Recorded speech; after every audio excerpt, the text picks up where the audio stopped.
माझे मित्र आणि तरुण मुद्दामून म्हणतोय, कारण ज्यांना ज्यांना देशप्रेमाची उर्मी भरून येते तो तरुण आहे. भले तो वयाने 70 असला तरी हरकत नाही. आज धर्मवीर छत्रपती संभाजी महाराजांचं बलिदान दिन, ज्याला मृत्यूंजय अमावस्या म्हणतो, असा दिवस.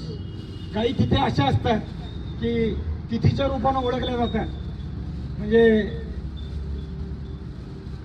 वेगळे वेगळे दिवस वेगळ्या वेगळ्या पद्धतीने आषाढ शुद्ध प्रतिपदा, पौष शुद्ध प्रतिपदा हे त्या त्या तिथीनं ओळखले जातात. पण काही दिवस असे असतात की ते विशिष्ट नावाने ओळखले जातात. जशी नाथषष्ठी असते, जशी तुकाराम बीज असते. त्या दिवशी दिवस कोणचा आहे, फाल्गुन वद्य द्वितीय आम्हाला माहित नाही, त्या दिवशी तुकाराम महाराज बीज आहे एवढंच आम्हाला माहित असतं. तसं आजचा दिवस ज्यांच्यामुळे ओळखला जातो तो दिवस म्हणजे मृत्युंजय अमावस्या. धर्मवीर छत्रपती संभाजी महाराजांचं बलिदान आजच्या दिवशी झालं. आपण 30 दिवस हे व्रत संभाजी महाराजांच्या जीवन चरित्रातला जो विषय आहे त्या अर्थाने पालन करण्यासाठी म्हणून ते पाळलं. धर्मवीर बलिदान मास अशा अर्थानंच हा बलिदान मास आपण पाळतो. मग त्यासाठी अनेक गोष्टी करतो. यात काय काय घडलं, काय नाही घडलं, किंबहुना काय आपल्यावर लादलं, या सगळ्या गोष्टींचा अभ्यास 30 दिवस आपल्या पुढं आमचे स्नेही तुकाराम बुवांनी मांडलेला आहे. माघ वद्य सप्तमीच्या दिवशी इसवी सन 1689 कपटाने छत्रपती धर्मवीर संभाजी महाराजांना पकडलं.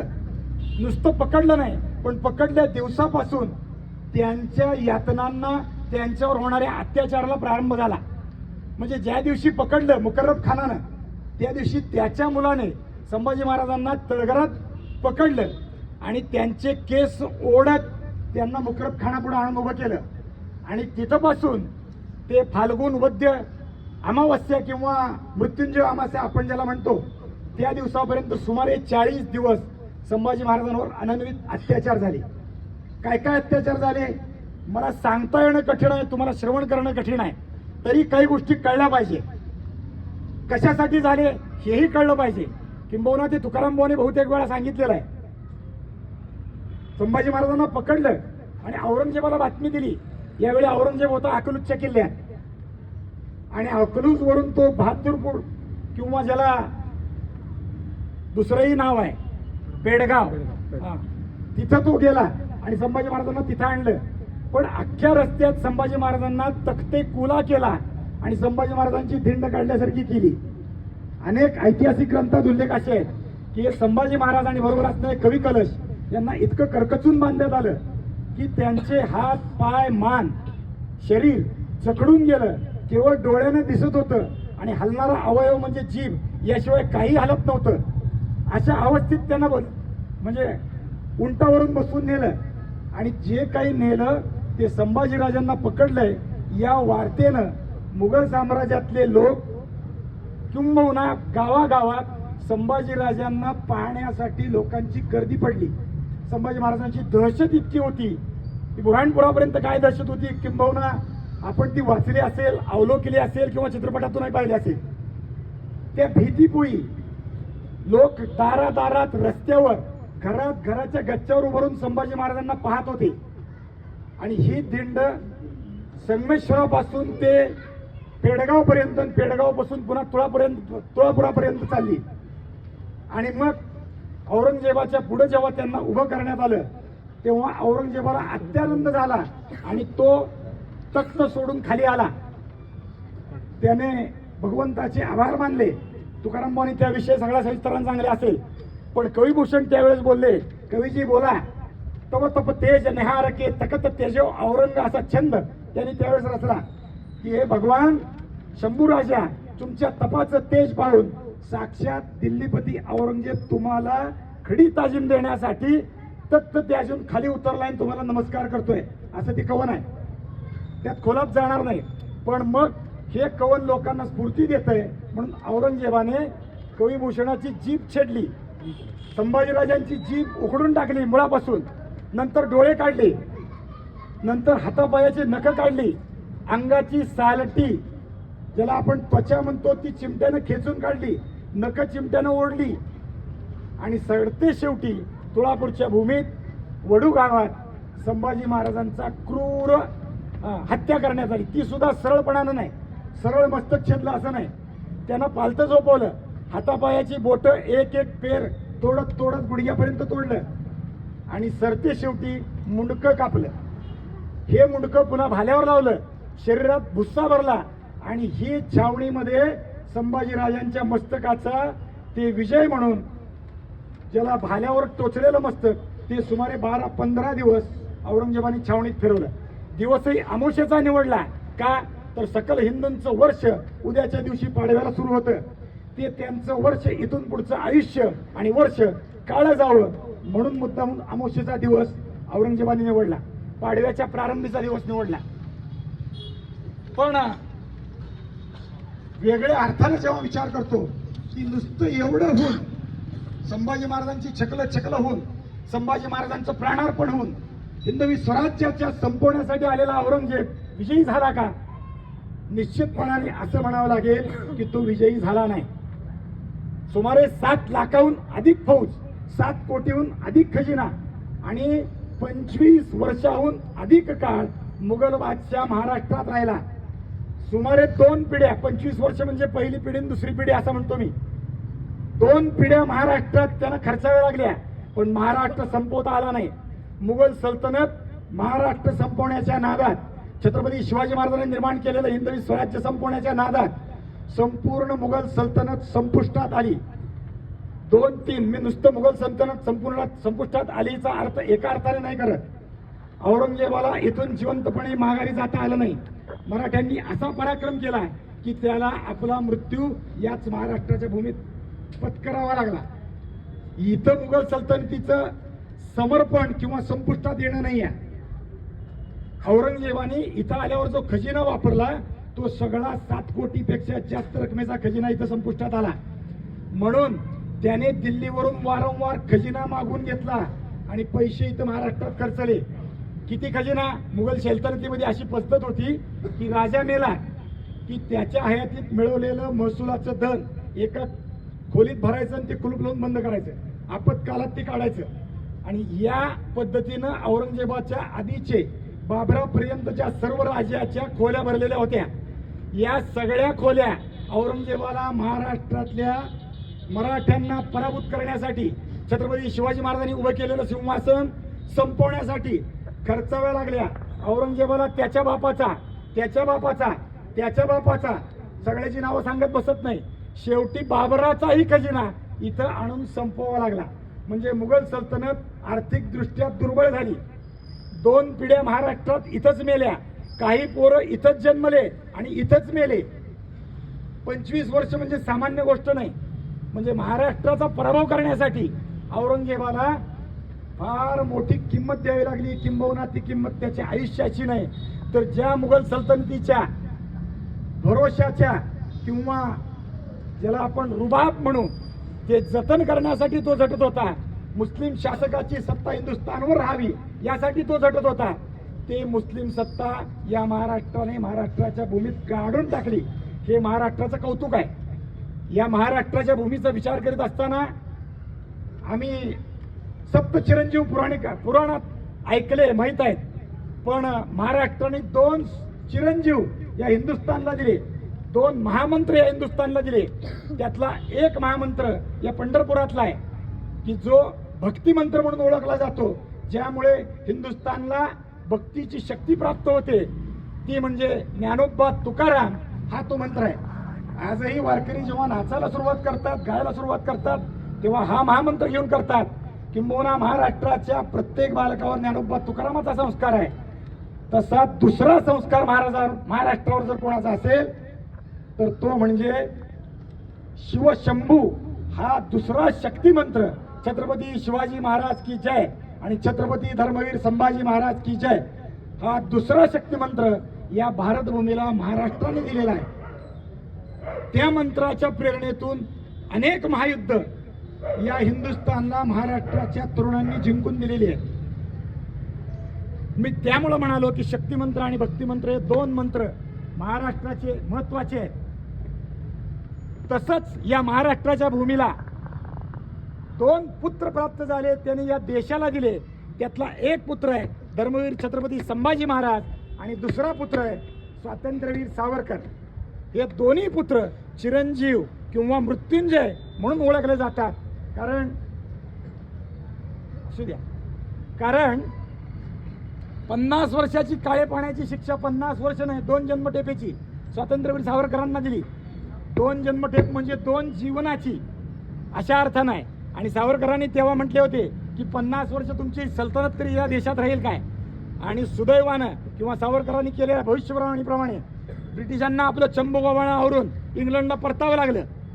तसंच संभाजी महाराजांच्या पश्चात या मराठ्यांनी केलेल्या वाराचा किंवा संभाजी महाराजांच्या अपमानाचा प्रतिसूड घेतला.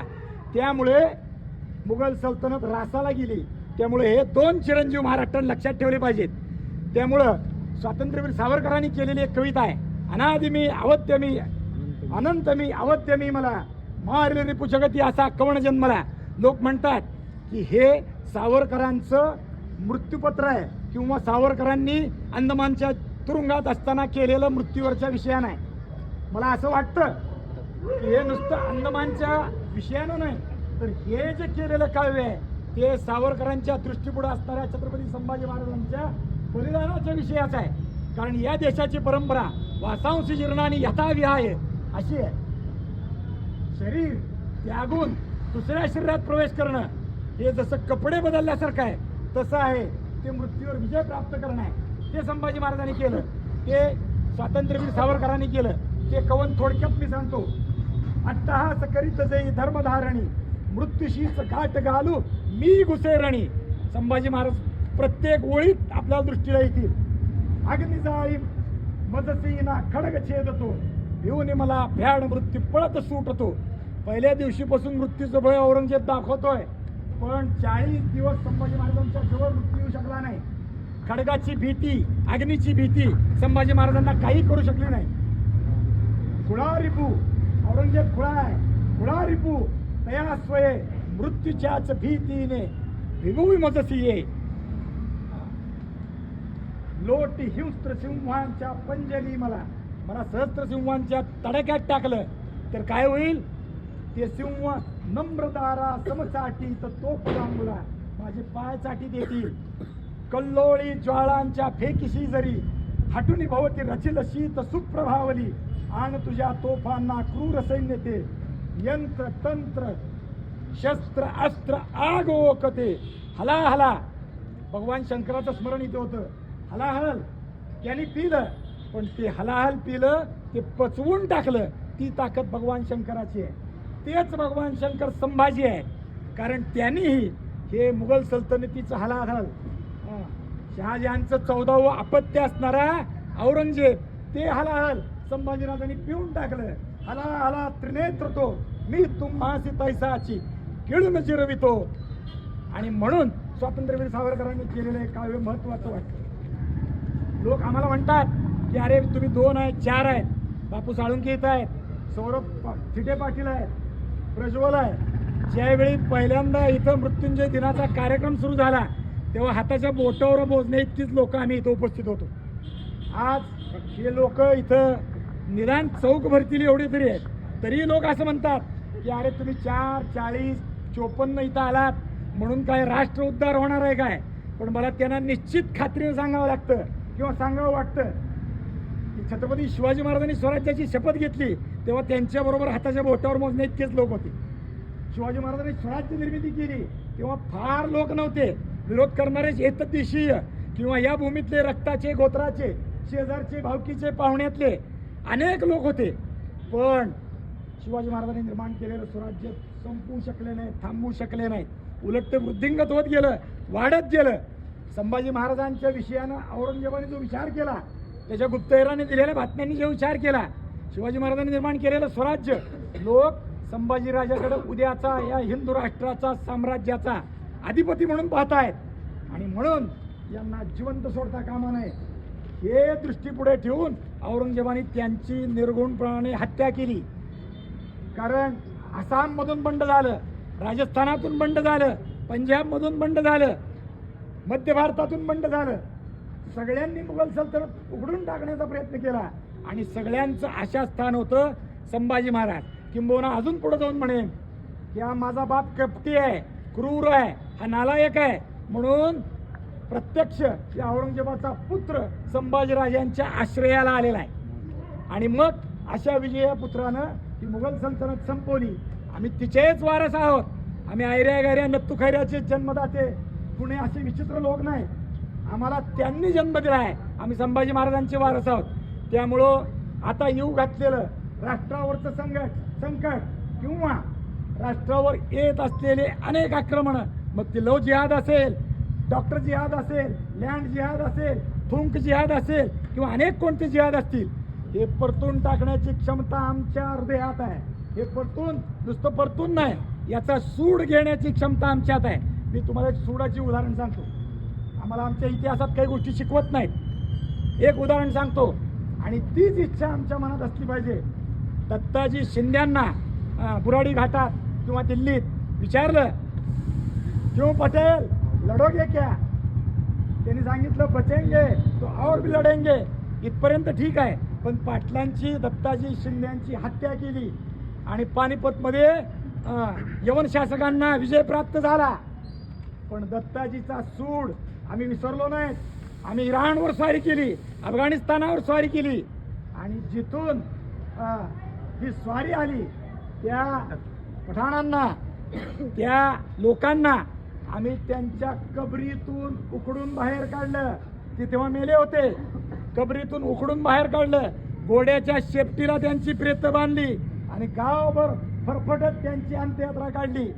रस्त्यानं लोक त्याच्यावर दगड टाकत होते. तसं ही सुडाचा अग्नी आमचा विस्ता कामा नये ही प्रतिज्ञा घेणारे म्हणजे हे युवक आहेत. हे शिवगोत्राचे, हे शंभूगोत्राचे युवक त्या अर्थाने येत आहेत. म्हणून मी म्हणतो की आम्ही संभाजी महाराजांना विसरणार नाही.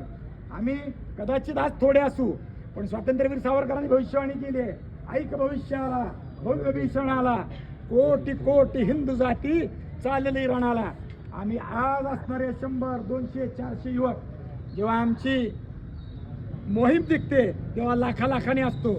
आज मोहीम लाखाची आहे, उद्याची आमची मोहीम कोटी कोटींची असेल. आमची पंढरपुरातली पुढच्या वर्षीची, पुढच्या नाही त्याच्या पुढच्या वर्षीची शंभू बलिदानाची पदयात्रा लाखाची असेल.